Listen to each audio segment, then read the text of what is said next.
This fighter will expose Francis Ngannou. And who is this fighter, you may ask? No one other than Ciryl Gane.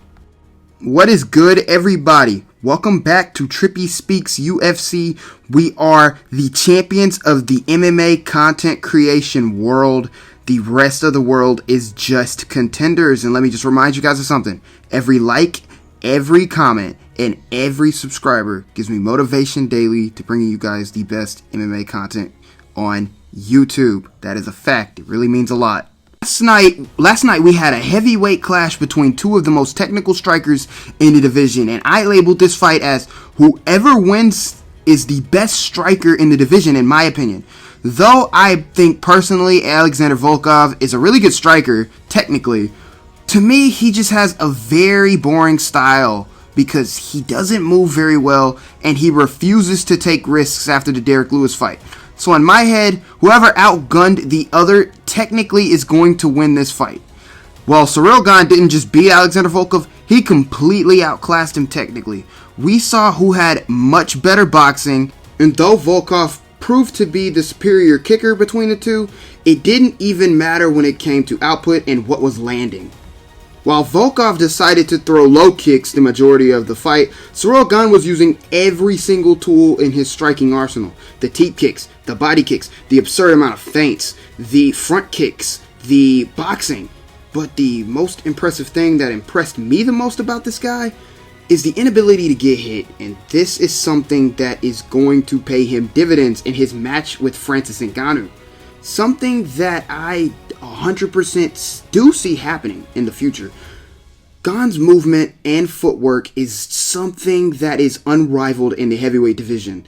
Not to mention his speed. This is a big boy, but the way he moves reminds me of Tyson Fury. Now, don't get me wrong, I know Tyson Fury is a boxer, but Tyson Fury is absurdly large, but moves like a bantamweight. Ciryl Gane's style is the Tyson Fury of the UFC's heavyweight division.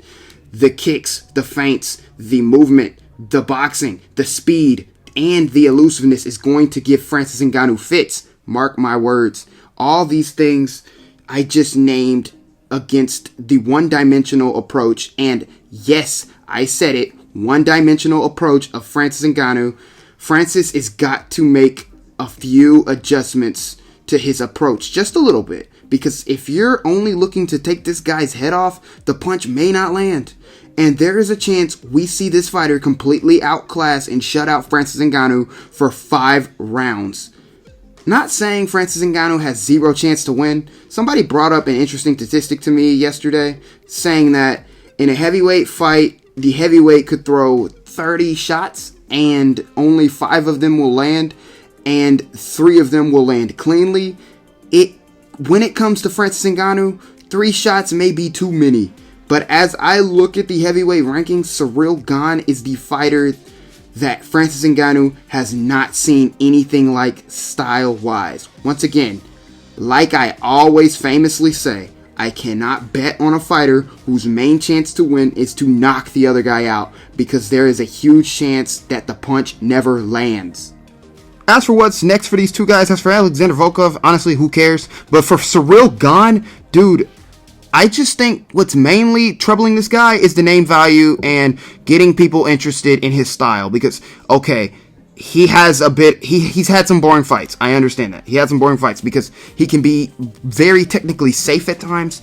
But in my opinion, what I think should be is that he needs some name value to him. He needs some name value. So I would say for his career, the next step, a smart next step for him would be a guy like Stipe Miocic, maybe a #1 contender fight to see, but I don't know if the UFC is going to go with that. All I know is that this guy needs a big name on his record, another one. He needs one, because with his style, I understand it's a little hard to sell pay-per-views with his style and him not being much of a massive personality yet, but this is the UFC, and in my opinion, with his style and Francis Ngannou's style, Francis is going to go for him, and I believe that is going to be an exciting fight no matter the outcome.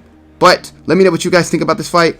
Thank you for watching the video. Make sure you like, comment, and subscribe, and I'm out, man.